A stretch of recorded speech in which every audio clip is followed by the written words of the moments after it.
Wow, look at those biscuits and gravy. Who made those? I did it.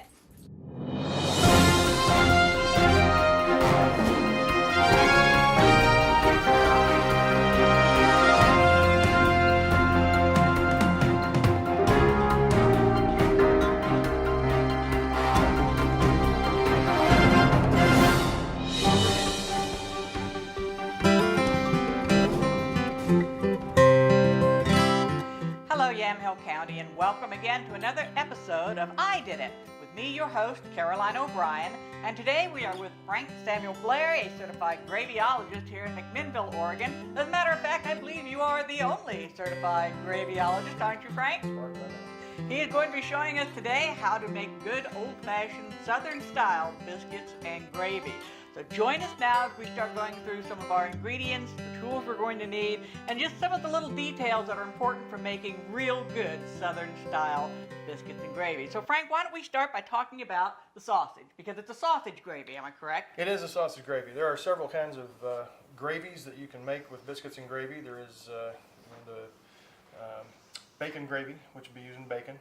But in this case, and some of them are regional variations, some of them are family variations. In this case, I'm a fan of sausage gravy, so that's what we're going to talk about. And it's very common in the South. Starting with the sausage, we're going to be using about a pound of a good pork breakfast sausage. And this should have a fair amount of sage in it. And I like a little heat. There are different types of sausage gravy or sausage that you can get. Some of them may have a little sweetness, a little maple to them. You can get extra sage if you really like that flavor. This is just a normal amount of sage and a little heat from little red pepper flake. Now, if you wanted to, you could make your own. This is store-bought. It's about a pound. It comes in a tube. You can find it. Find your favorite brand. You can make your own. It's about 3 pounds of boneless pork butt, 1 pound of pork belly fat to add into the fat, because it's very important you have enough fat, or your gravy. You won't get a good roux, and you won't get it good and thick, and you won't have enough flavor from it.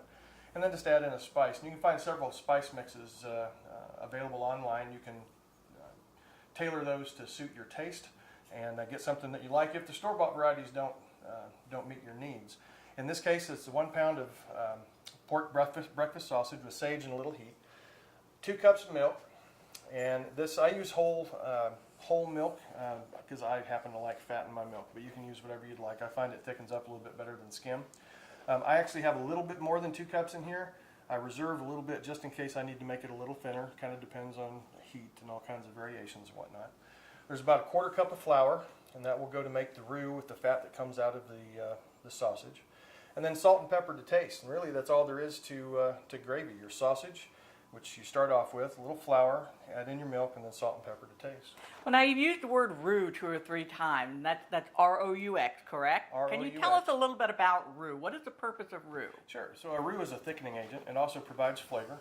It's equal amounts fat and flour, and you mix it up together. And there are different colors of roux. In this case, we want to keep it on the light side. You don't want to have lots of color, but different things like your gumbos and etouffees and things that are thickened with a roux. You may go all the way to a chocolate roux and that sort of thing, but in this case we want to keep it pretty light. We want to keep it as close to milk color as you can keep it, but it's going to acquire a little color from the pork sausage, from the fat, and from just the fact that it's going to cook just for a few minutes or a few seconds anyway in the pan. Okay, so what is step 1 then? Alrighty, well, step 1 with gravy is that you want to brown your sausage, and we've got a start on that over here. In a large skillet, you're just going to get your sausage in, get it going. You want it over medium heat, and as it breaks down, as the fat breaks down, it'll start to make little nuggets of sausage. It's not a patty at all. It's definitely nuggets of sausage. No, you don't want sausage patties in your gravy. Now, I like mine a little chunkier, so I make sure that it's broken down to probably 1/4 inch size or thereabouts. Okay. Some people like it with a finer consistency. This is another reason to make your own, because you can control the grind, and that will control to some degree how it comes out in the pan. So in the gravy, is it usually like a 50-50 gravy and sausage, or is that kind of like a personal thing there? Do you just kind of make it? It's personal. Now this will make to a thickness that I like. You can always play with the thickness, and then how much gravy goes on the biscuit and how much sausage goes in.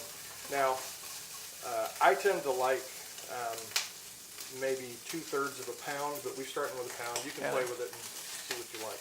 Tell us a little bit about the tool you're using here. That's a non-stick standard skillet? This is a non-stick fry pan. It's got a little depth to it, so it'll take the liquid and not go over the sides because I'm a messy cook, so I like to have a little depth to it. It is a non-stick surface, so you don't want to use metal utensils. So I've got a nylon whisk. Now we're getting up to temp here, so we're going to move on to the next stage. I don't want to blacken my Right, you just want it cooked through though, so you got some juice there, but no pink.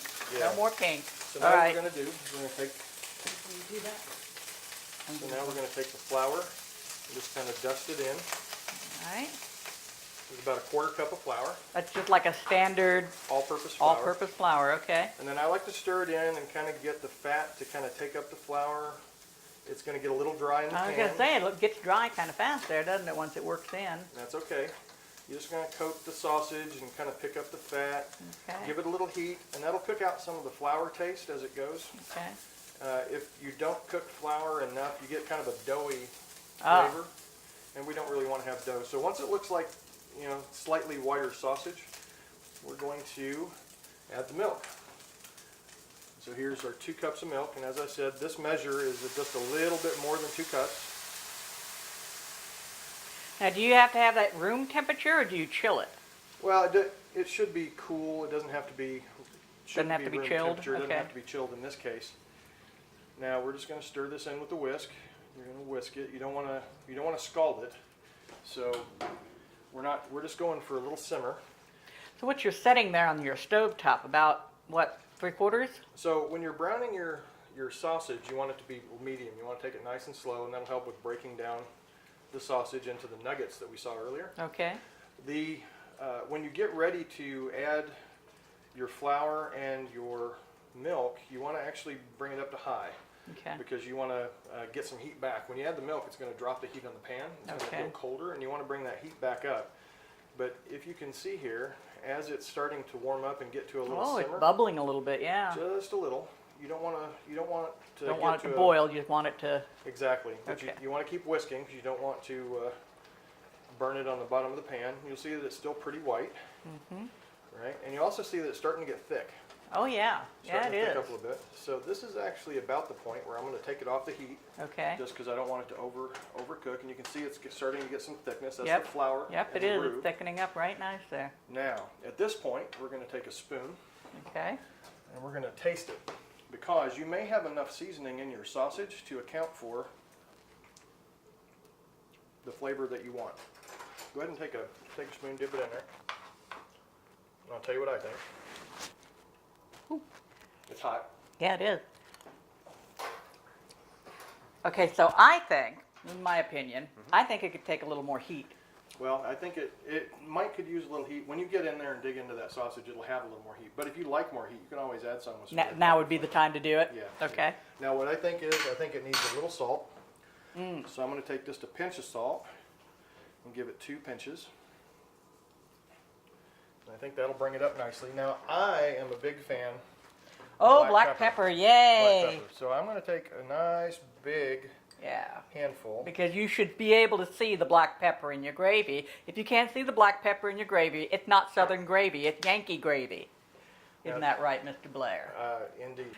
Now here we see the thickness there that we have. That does thicken up pretty fast, doesn't it? And that's just on a, now that's not even a hot burner, is it? You took it off the, that's just a plain cold burner, right? Yeah, we took it off the heat, and just the residual heat from the pan thickened it up nice, and that's actually our gravy. Okay. So we're going to do one final taste here real quick. All right. And make sure.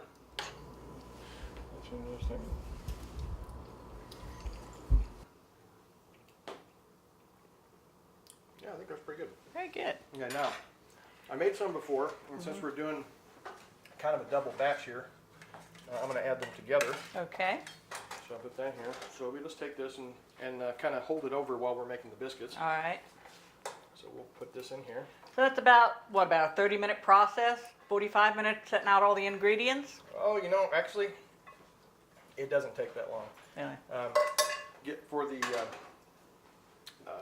For the gravy, you're probably talking 15 minutes to get gravy ready. I mean, it takes longer to brown the sausage than it does anything else. Really? Oh, that's nice. That's a nice consistency too. Now I'm going to go ahead and turn the burner off Okay. because I don't want to accidentally Put anything down on it. There you go. Okay, so now we need to talk about biscuits. All right. So I guess step one is to get the biscuits started so they can cook while you make the gravy. Am I correct? So that's usually a good idea. It takes about 15 to 20 minutes depending on your oven, how hot it gets and how hot it stays, how consistent it is. If you don't know, it's always good to get an oven thermometer and test it. You want to preheat your oven to 450 degrees, and that'll take a little bit. So while you're getting set up, you can have it preheating and get it ready. Okay. And then, first thing, if I was going to do biscuits and gravy at home for a breakfast on some Saturday, I would start with the biscuits because they do take a little time to cook. And the gravy doesn't take all that long. So first thing you're going to do is get a mixing bowl. This is a good 5-inch, 5.5-inch, whatever that is, depth mixing bowl. You're going to start off with 2 cups of all-purpose flour. Okay. Put it in your mixing bowl. You're going to do 4 teaspoons of baking powder. Okay. Just get that right in there. Baking powder. You're going to do a 1/4 teaspoon of baking soda. Okay. 3/4 teaspoon of salt. All right. Okay, so these are your dry ingredients. Just get them in your bowl. You can take anything you have. I'm going to use a wooden spoon because I'm going to use it for some other things later, and just kind of mix it up, get it going.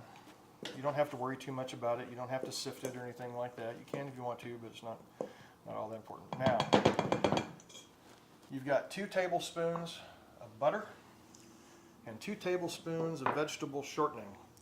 Can be your favorite brand. Any kind, just as long as it's okay. Now I have it cubed into small pieces. This is about 1/4 inch, but it's 2 tablespoons of both, and I have them about the same size. Now you want to make sure that these are cold, not frozen, but cold. You want to bring them out of the fridge because you don't really want it to melt, and you want it. You're going to work with your hands here in a minute. So if I take it out, right, and usually the stick is measured on a stick of butter, you'll see the measurements on it. So I cut off my 2 tablespoons, I cube it, and I put it in the, how long? I put this back in the fridge for what, 15 minutes? Oh, 15, 20, 30. I mean, you could have it in there for a little while. Really? Yeah. Okay. And if you're really pressed for time, you can put it in the freezer, but you really don't want it frozen. You just want it chilled. Chilled. It cold. Okay. Good and cold, so that when you get in here, your hands aren't going to melt it. Okay. That's what you're going for. So we're going to put our butter, and I cut it into this size so that I can kind of drop it in here and get a distribution on it. And drop that in. So there's my butter, and here's my vegetable shortening. We'll just kind of break these apart and make a mess of it because we're going to get messy. If you're not getting messy, you're not cooking. Aha. So we'll drop our shortening in there, and you'll see it's melting a little bit just from my touching it. Now this is where we get to have fun, and if you have kids, this is a good time to bring them in because we're going to stick our hands right in here. Okay. Mix things up, get it good and coated, and then we're going to squeeze. So you don't use any tools here? Well, not here, no. This is all by hand here where you get the shortening and the butter mixed into the flour. And the that's dry why you ingredient. want it cold, because you don't want it to get smooth. You want little chunks. Oh, really? See how that's breaking apart and getting flour on it? Okay. That's what you want. And so I'm just squeezing it between my thumbs, getting these chunks.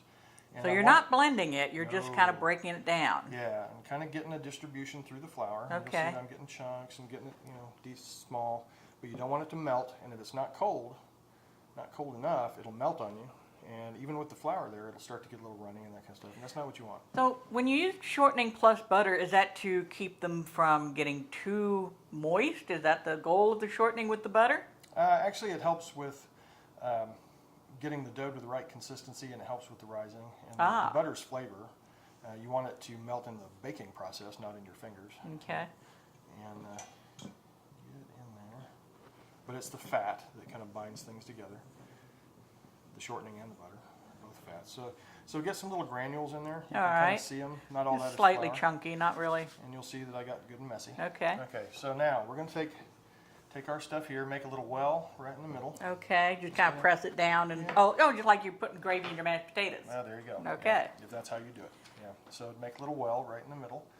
And then you reach for 1 cup of buttermilk. And it's going to go right into your well. There's your gravy for your mashed potatoes. Okay. So there we go. Now we're going to take our wooden utensil, Okay. and we're not going to worry about getting this smooth. We're not making a pancake batter or anything like that. We're just going to pull it together. And when your wet ingredients start to come together and it starts to look kind of knobby like that, it starts to come together as a dough. you're about done.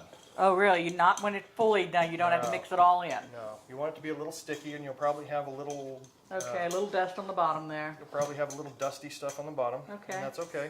You're not going to work it too much. All right. So that's going to be the other key we're going to talk about here in just a second. So that's about good for now. Okay. So we're going to set this aside real quick. Now I have some flour set aside here, and I'm going to dust off a little place on my work surface. Get some flour down there so things don't stick. Okay, about the size of a piece of notebook paper. Oh, thereabouts, yeah. And then Okay. we're going to take our dough, Okay. and we're just going to dump it out right in that little floured spot. Oops. All right. Let's see if I can get it turned out here. And you'll see. Now, you're going to see how sticky this is here in just a second because I got to clean off my. I was gonna say it's sticking all to the spoon there. Is that why you use a wooden spoon because you prefer the? Well, I prefer it, yeah, but you don't have to. It's just, Okay. you can see it's nice and sticky. Oh yeah. And that's kind of what you're shooting for. Okay. So now we're going to take a little more flour, All right. trying to keep the sticky bits out. Put some flour on top because you're going to be running your hands through it here in a second too. Now we're not making bread, so you're not going to need this. So there's none of this action. It's No. just folding. What you're going to do is you're going to kind of get it into a pile. Okay. You're going to press it out a little bit. Okay. You're going to fold over. Oh. Okay. And you're going to do this 5 or 6 times. Just kind of fold it over. If it falls apart on you, that's okay. Just kind of put the But pieces up fold there on it. top. Don't knead it. Don't need it. Just press Okay. it down and fold it over. Just like mud pies. And then fold it over. And you're picking up some flour as you go. Okay. Right? All that kind of stuff. So we're just about there. I'm going to do it one more time. Can I do that? Sure. Yeah, absolutely. Okay. Okay. So let me see if I can get this down here. So We'll both get dirty. just gonna fold it, right? Yeah, Push just it gonna down and press, then. fold it. like There you go. this? Yep. And then just press it down a little bit. There you go. All right. And then you're just about there. All right. And And so then I you don't do have that- to worry about any particular. No. No. And you really don't want to do it more than 5 or 6 times. Oh, really? That's about it. Okay. If you knead it too much, your biscuits come out tough. And we're not Because we're of not, the warmth of my hand. well, because of the gluten. Because as you're working through here, that flour and the buttermilk are going to form gluten. You don't want too much gluten. You want enough that it'll Ah, have okay, some tooth to okay. it. So now we're just about ready to start cutting. So what we're going to do is we're going to take our happy little pile Yeah. and we're going to press it down Okay. to about an inch thickness. All right. Now, So when they rise, they'll rise another inch, or just a little bit more than that. they'll rise a little bit, yeah, maybe an inch, thereabouts. Now you'll see we don't have a big spot of dough there. I was gonna say. So what we're going to do is we're going to take a cutter. Now I have a biscuit cutter or a cookie cutter. You can go to a baking supply company or something like that and get a nice deep cookie cutter, and you'll see that this is a little taller than Oh my yeah, dough. about an inch and a half. Now if you don't have a cookie cutter or you don't have a supply house handy, you can use a can that you get vegetables or soup or something like that out of. This came with fruit in it.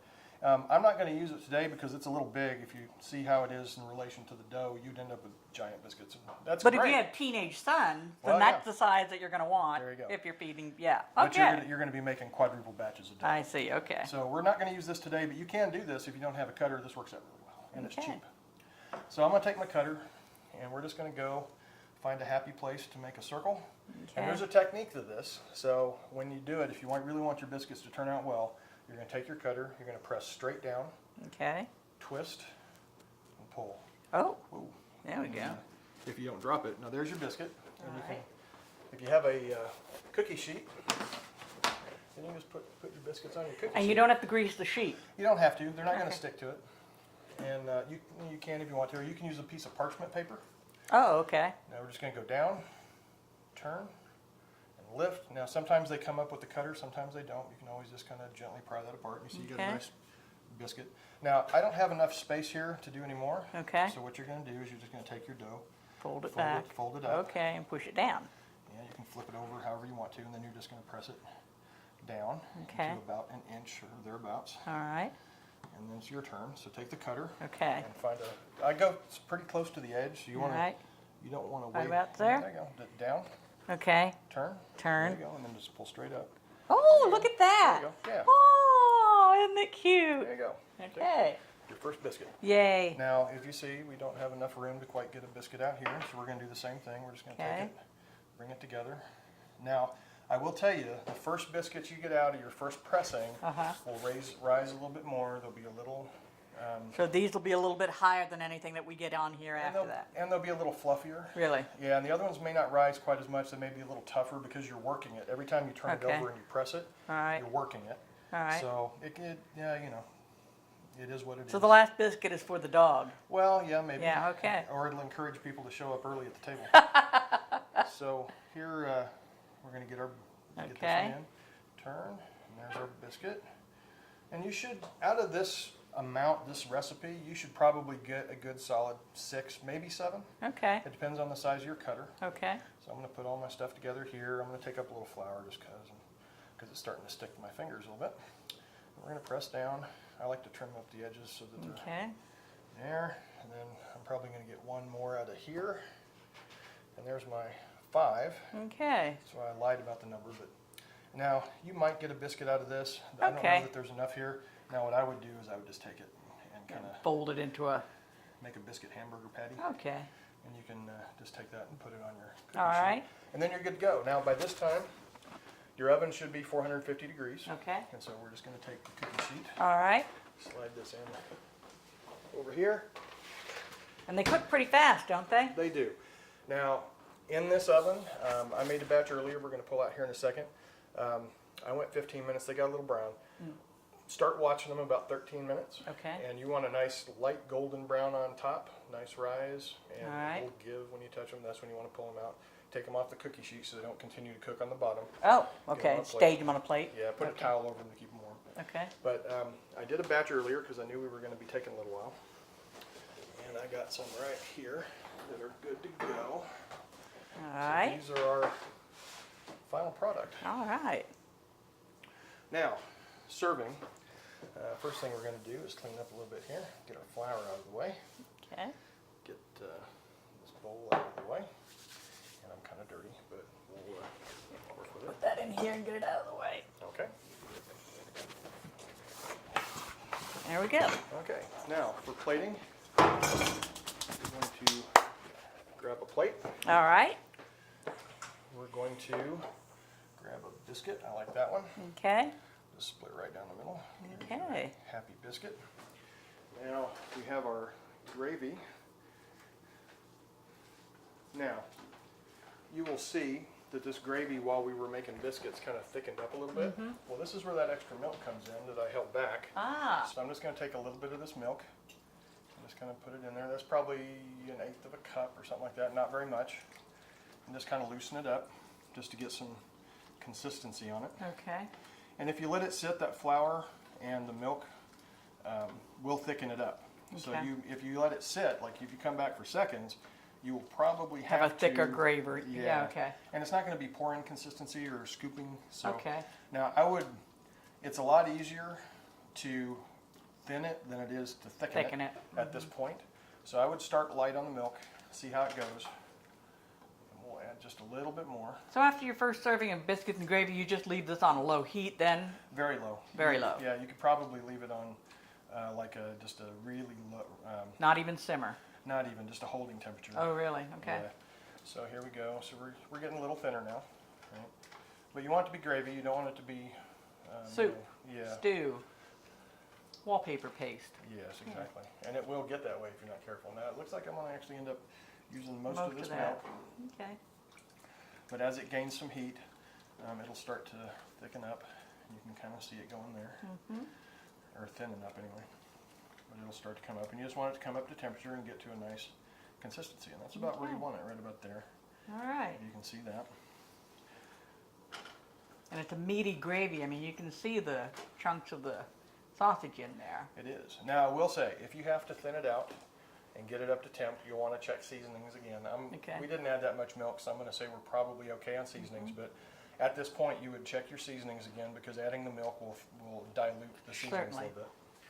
So when it comes up to temp, and you can see little wisps of smoke coming off, so we're just about there.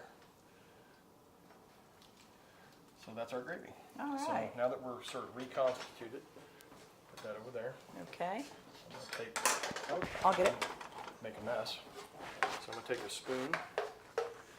We're just going to take our gravy and just put it over your biscuit, however much your heart desires. And That is Southern biscuits and gravy. sausage gravy with biscuits. Voila. Applause to the chef. There you go.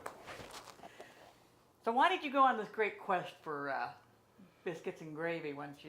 You're from the Midwest. Yeah, I grew up in the Midwest. My mother was from Arkansas, so I grew up on Southern food.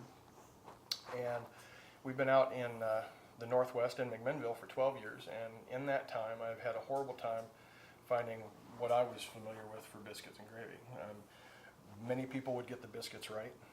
Some people would get the gravy right and then add things to it that, you know, in my experience, it's a very simple thing. It's flour, sausage, milk, salt, pepper, your gravy, and then the biscuits are just a simple baked fluffy thing. So, you know, I had trouble finding something that I connected with. It's a comfort food for me, and I know a lot of other people from the Midwest and the Mid-South. Well, it's fast. I mean, it's a fast It weekend breakfast, brunch. It is, and very tasty. And we could get if we had a fork. Find a fork? Grab a spoon over here. Oh, You can, very good. there you go. You can have a taste there if you'd like. All right. A little bit of gravy, a little bit of biscuit, a little bit of sausage. There you go.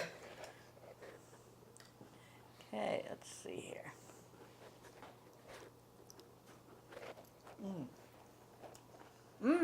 Yeah, they're crispy on top. Yeah. Yeah, just a little.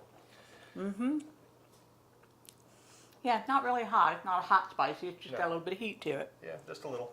And you can adjust that. If you make your own sausage, you can always adjust those flavorings. You can add a little more cayenne or a little more pepper flake, or you can add sweetness, a little maple syrup, a little brown sugar or something like that if you like the sweetness to it. I personally don't care for the sweetness. I like a good I bite. like spice over sweet. Yeah, and the sage. Yeah. Sage goes really well with pork, Ah. generally. And the sage breakfast kind of sausage, southern breakfast sausage, works out really well. Very good. Well, thank you so much, Frank, Yeah. for helping us. And we want to thank you all, Yamhill County, for joining us again for another episode of I Did It. So join us next time as we go out and about in Yamhill County and find things that we can do, quick and simple, do it yourself. And next time we'll join us here on I Did It.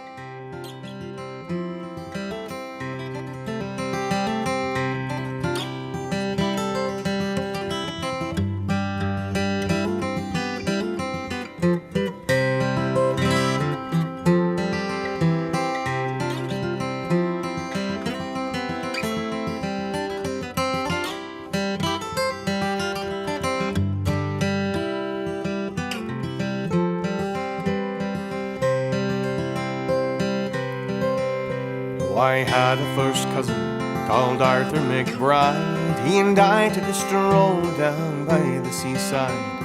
Mark what followed, what did betide, for the day being Christmas morning. All for recreation we went on a tramp. We met Sergeant Napper and Corporal Cramp, besides a wee drummer attending to camp, for the day being pleasant and charming.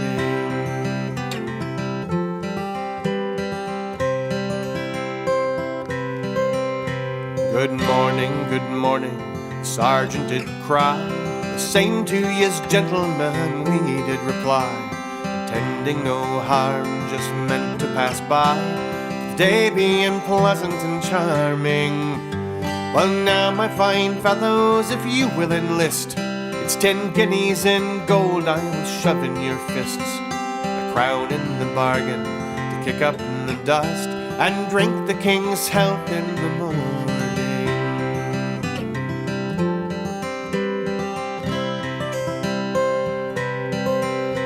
For a soldier he leads a very fine life, and he always is blessed with a charming young wife, and he pays all his debts without sorrow or strife, and always lives pleasant and charming. And a soldier he always is decent and clean, in the finest of clothing he's constantly seen, while other poor devils go dirty and mean and sup on thin gruel in the morning.